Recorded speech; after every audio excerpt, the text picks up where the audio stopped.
Glória a Deus. Irmãos, sem mais delongas e já cumprimentando os que aqui já estão chegando e os que vão ainda se juntar a nós, vamos abrir nossa palavra em Eclesiastes, no capítulo 9. Eclesiastes e Salomão, um livro depois de Provérbios, Salmos, Provérbios, Eclesiastes. Se minha memória não falhou, é isso. É isso. Eclesiastes, no capítulo 9, nós vamos ler do versículo 13 em diante.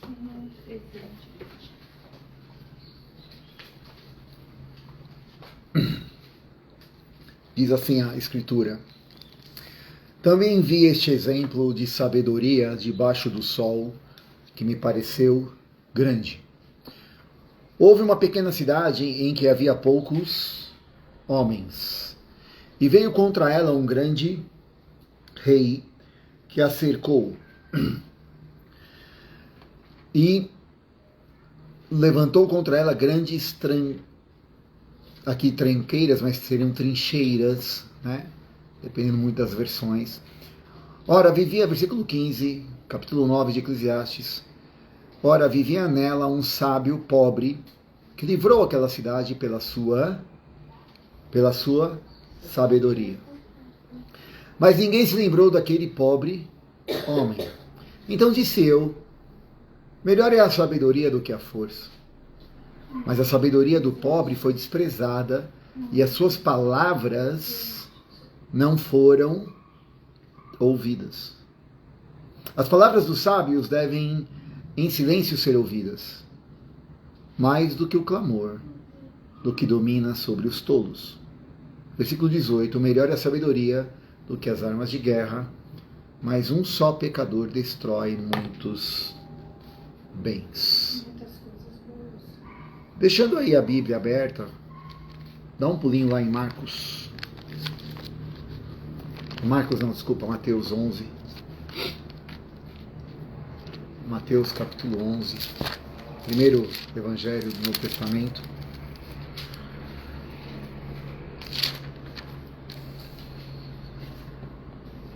Ok. Mateus 11, 28, texto muito famoso, conhecido. 28 a 30. Vinde a mim todos os que estáis cansados e sobrecarregados, e eu vos aliviarei. Tomai sobre vós o meu jugo e aprendei de mim, porque eu sou manso e humilde de coração, e encontrareis descansos para as vossas almas, porque o meu jugo é suave e o meu fardo ele é leve. Amém. Senhor, essa é a tua palavra e nós nos achegamos a ela com fome e com sede.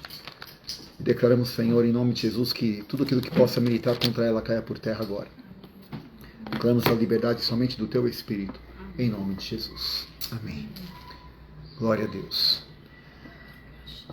Amados, ao meditar nesse texto que eu fui até arguido, né, perguntado sobre ele e meditei alguns dias e depois também busquei a ajuda dos universitários, enfim, né, a gente creio que tem que buscar sempre aprender. O Espírito Santo começou a ministrar e ontem nós tivemos um momento de oração tão precioso com as nossas queridas irmãs carinhosamente chamadas de guerreiras.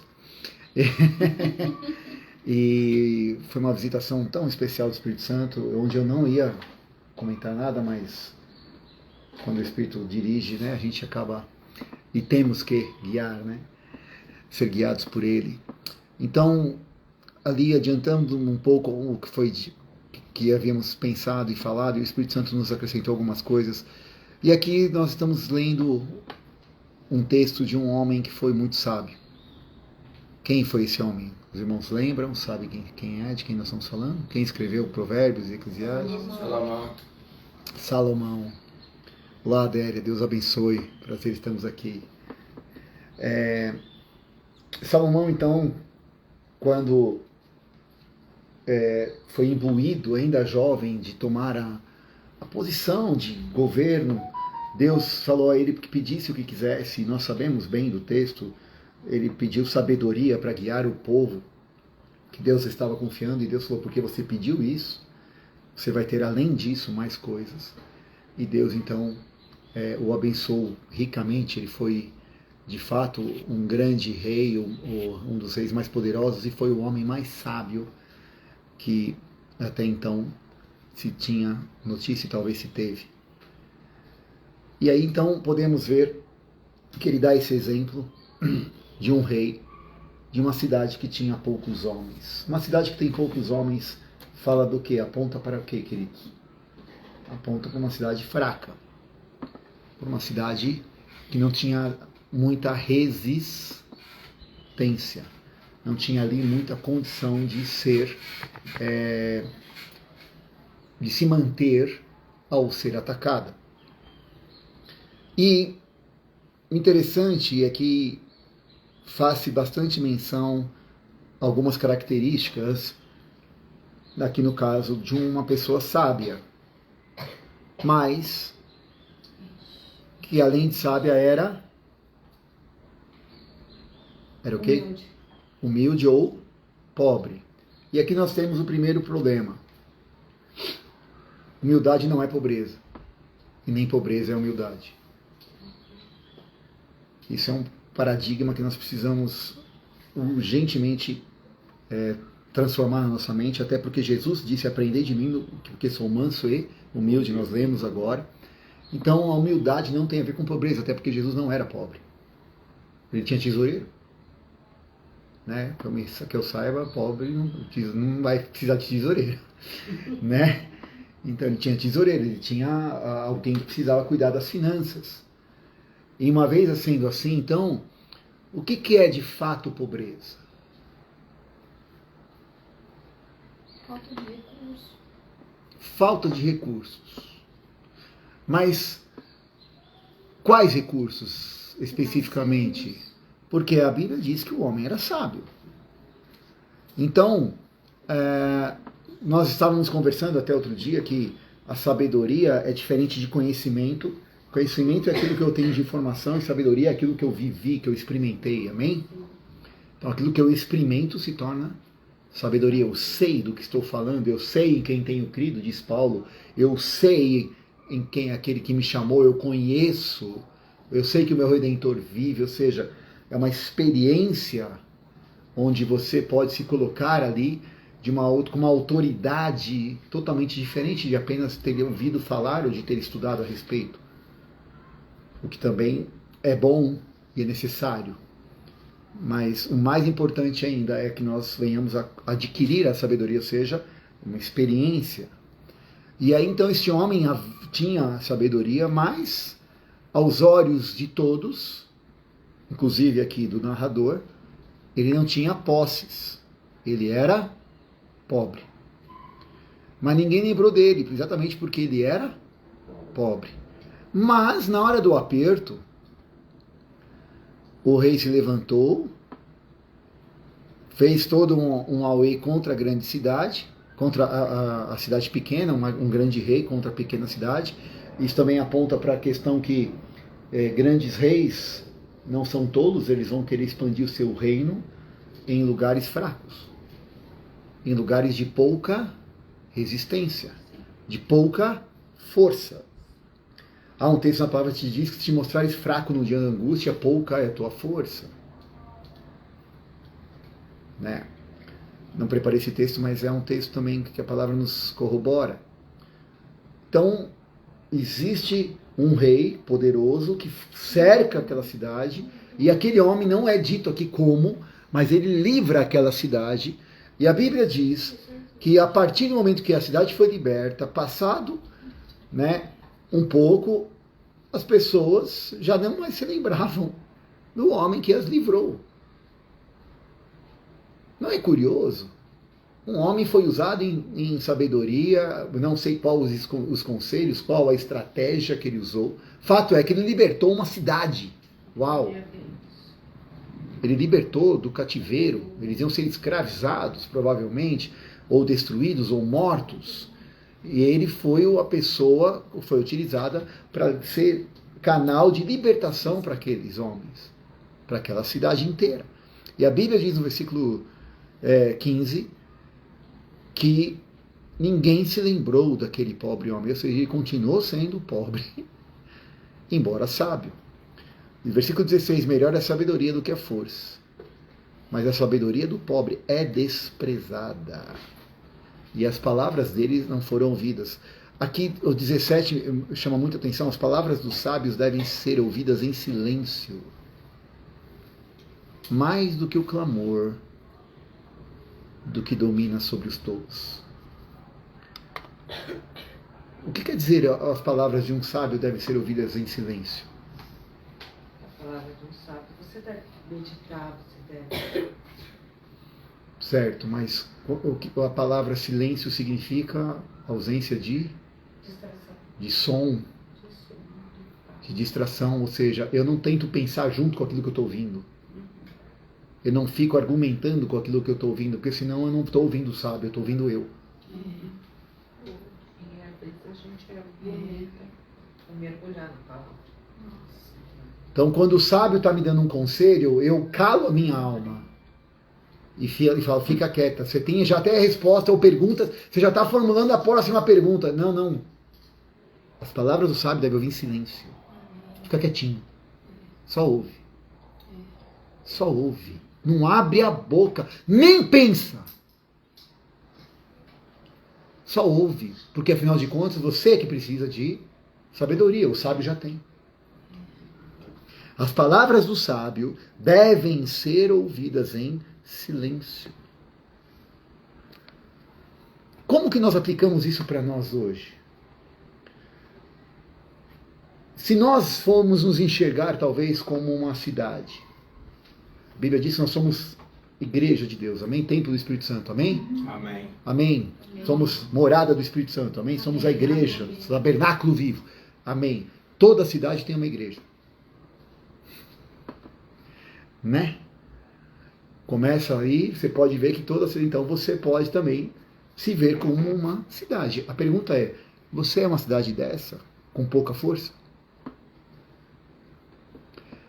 Você é uma cidade que tem muita fraqueza e não dá conta de perceber que você tem dentro de você o Espírito Santo que habita em você, mas porque o Espírito Santo não aparece com tanta retumbância, porque o Espírito Santo não vem com tantos adereços, você intitula ele de pobre.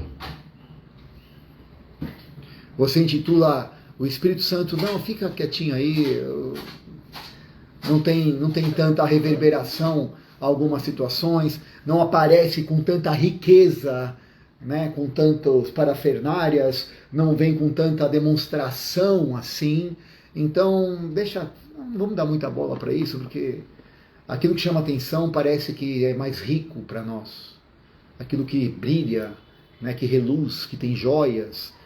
Quando o verdadeiro ouro você não encontra a revelia, você tem que cavar para achar. E muito.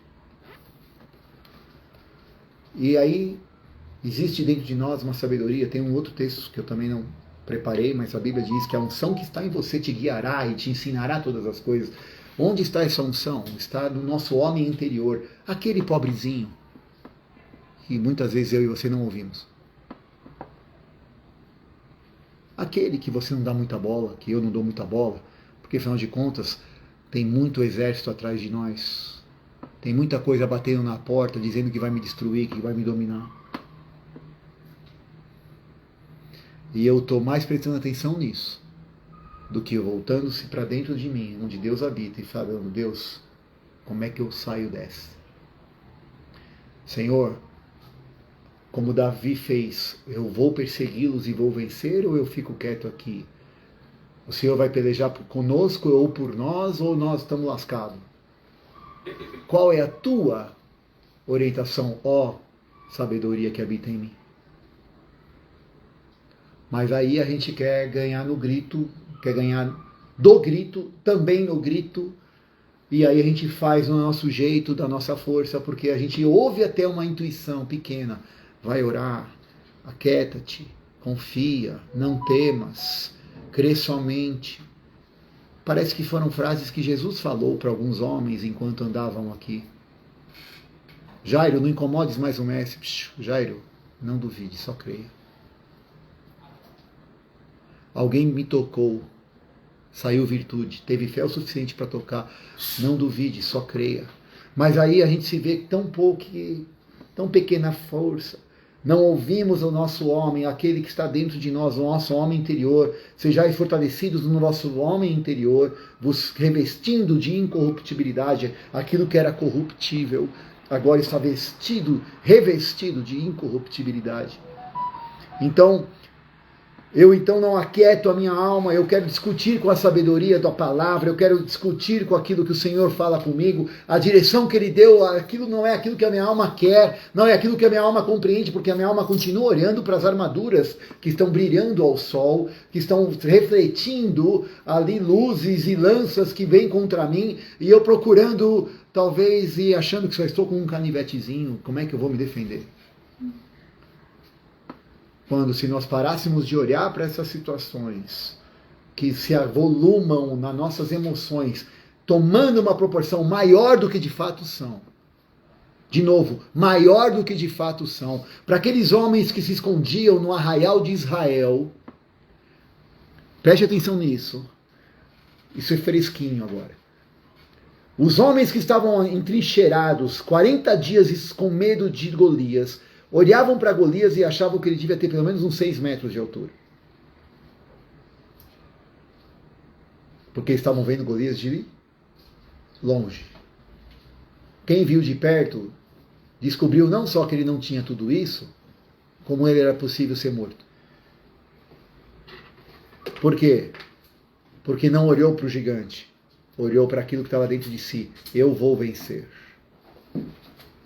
Eu não me interessa o que esse homem está falando. E ele parece-me, salvo erro, que tinha só 2,80 metros, o que já é muito. Mas para quem estava de longe, vai nos comer vivo. Mas só aquele povo pensa assim dos problemas. Nós não imagina que a gente vai aumentar. Nós não fazemos isso. Glória a Deus. Amém? A gente não vive assim, com cores vivas. A gente não põe mais pressão naquilo que já está nos pressionando e ainda fica com aquela sensação de ai de mim, de autocomiseração, de autopiedade, de reclamar de tudo e da vida e de murmurar ao invés de clamar do jeito certo e de voltar-se para o sábio que habita dentro de nós, na palavra que já está em nós. Habite ricamente em vós a palavra de Cristo. Da onde vem a sabedoria? Daqueles que amam a lei do Senhor e nela meditam de dia e de noite. O problema é que a gente não faz o que o versículo 17 diz. A gente não ouve em silêncio a sabedoria. A gente quer discutir com a sabedoria. A gente não ouve o sábio. Deus usa pessoas para falar conosco. Olha, talvez se você fizer dessa forma ou daquela, mas a decisão é sua. A pessoa nem acabou de falar, você já está com mais 3 opções. Ela acabou de dar uma, você já deu mais 3. Será que você estava ouvindo o que ela disse? Ouvir o que eu digo é cair no coração, é parar para avaliar. Senhor, talvez eu esteja errada, talvez isso seja bom. O que é o melhor, ó Deus? O que é de fato ser sábio? Porque Jesus fala, e aí o paralelo com o texto de Mateus 11, versículo 28 é: você que está sobrecarregado, vem até mim. Mateus 11, 28, nós lemos aqui. Vocês vinde a mim, todos que estáis sobrecarregados, e eu vos aliviarei. Porque tomem sobre vocês o meu jugo e aprendam de mim. Porque eu sou manso e humilde de coração, e vocês encontrarão descanso para as vossas almas, porque o meu jugo é suave e o meu fardo é leve. Então, quando nós não aprendemos de Jesus a sermos mansos e humildes, quando nós não tomamos o jugo dele e o fardo que é suave, o fardo que é leve e o jugo que é manso, o jugo, desculpe, que é suave e o meu fardo que é leve, quando nós não fazemos isso, com certeza nós ficamos atribulados e sobrecarregados e cansados. O contraponto é a verdade. Então, se eu estou cansado de mim mesmo, atribulado, sobrecarregado, provavelmente eu não aprendi ainda o que é ser humilde. O que é ser manso. O que é ser manso? Eu vi o sábio em silêncio. Perdão?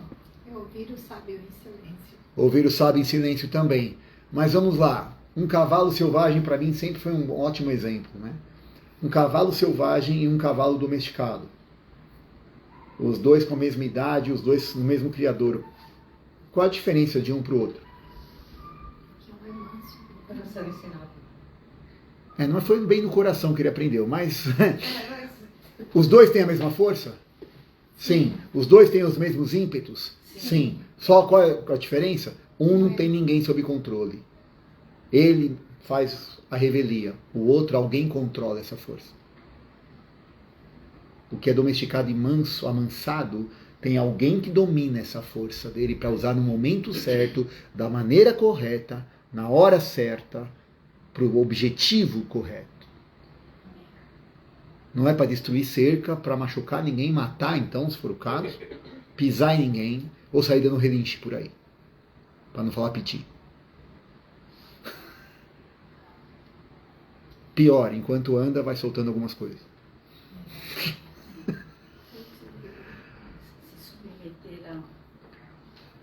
Quem é a pessoa que vai domesticar? O Espírito Santo.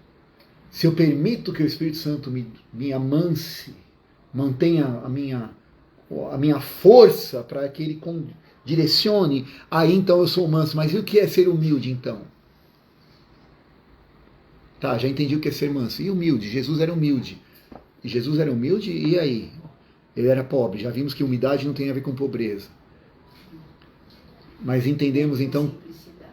Simples. Jesus, a Bíblia diz, eu acho que uma das, para mim, melhores definições está em 1 Coríntios, que Jesus não usurpou sendo igual a Deus, se esvaziou. Humildade para mim é saber que eu sei mais, eu posso mais, mas eu, por consideração e por algo maior, por um objetivo maior, eu me submeto a quem sabe menos.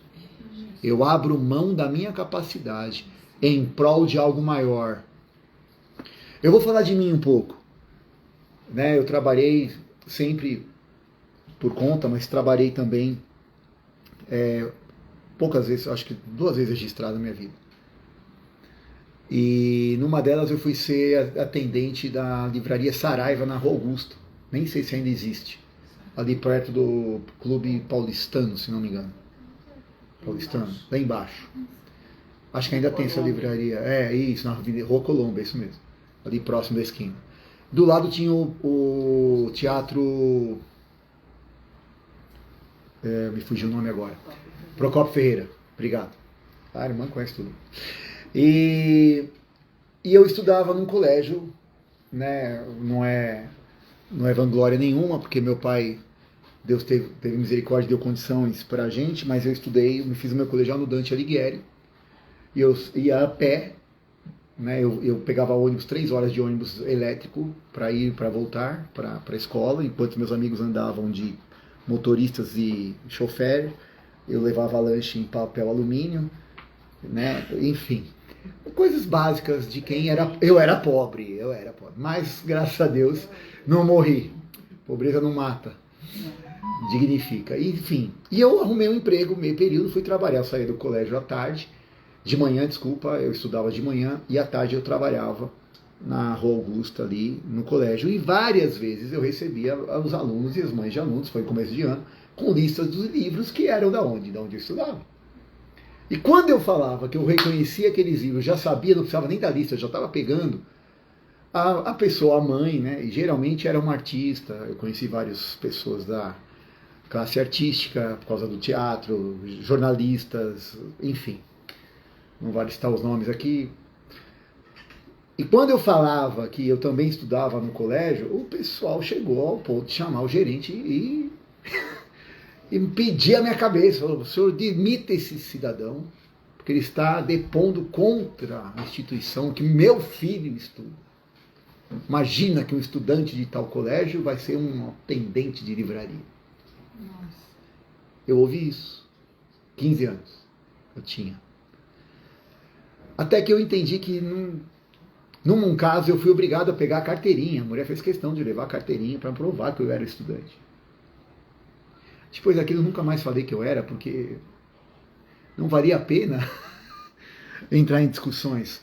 E não precisamos provar nada. A humildade é quando você abre mão de provar alguma coisa.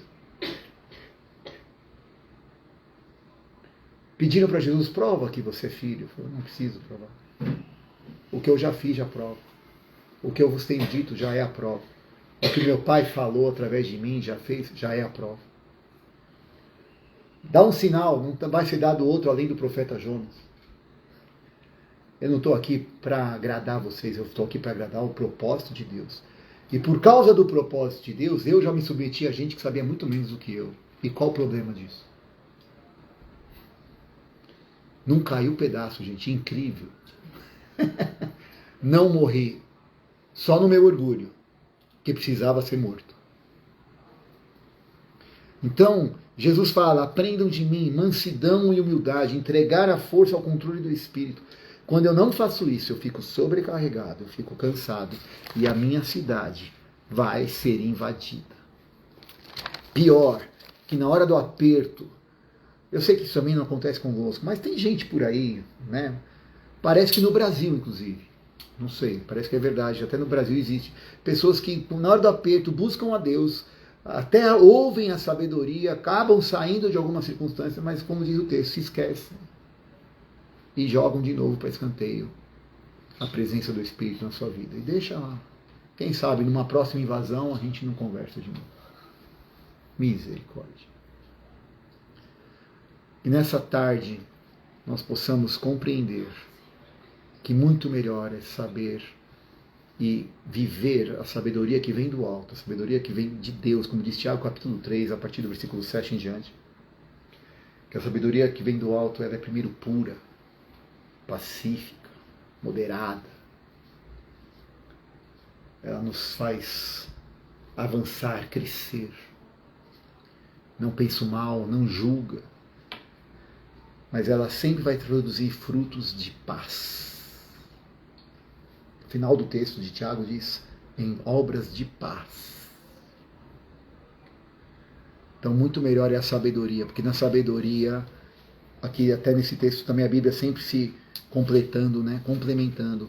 Versículo 18, melhor é a sabedoria do que armas de guerra. Mas quando um só pecador resolve não dar voz a essa sabedoria, infelizmente, ele destrói tudo que já foi conquistado e já foi bom. E depois vai ter que reconquistar tudo de novo.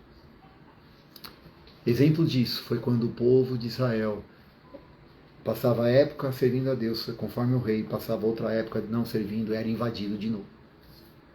Vamos lá. Quantas vezes reconstruíram os muros de Jerusalém? Quantas? Mais de 30. Por que será?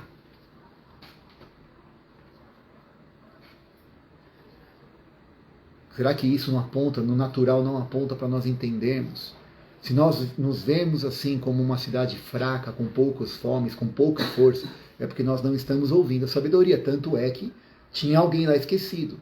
Se este homem sábio já estivesse sendo ouvido, talvez essa cidade não fosse tão pequena. Talvez essa cidade já tivesse avançado e progredido, não apenas nas questões materiais e físicas, mas também nelas. Porque a riqueza não tem a ver com aquilo que eu vejo. Porque Jesus falou, não adianta ter tesouros aqui na terra, ajuntai tesouros no céu, ajuntai tesouros no Espírito. Da onde Jesus falava o que falava? Do bom tesouro do céu. Para onde nós iremos? Só o Senhor tem as palavras de vida eterna. Da onde está isso? No tesouro do céu. No nosso espírito, no teu espírito, no meu espírito. Através da habitação que somos do Espírito Santo de Deus. Que possamos aprender. Que façamos um check-up. Que cidade eu sou? Forte, fraca? Será que eu estou argumentando com a sabedoria? Eu estou querendo convencer o Espírito Santo de que ele está errado? Será que eu estou nessa ainda? Mascando freio? O Espírito Santo querendo me amansar, querendo usar todo o potencial, de toda a qualidade que ele trabalhou em mim, coisas boas, mas que eu não permito, porque eu resolvi ser selvagem. Tem que ser do meu jeito.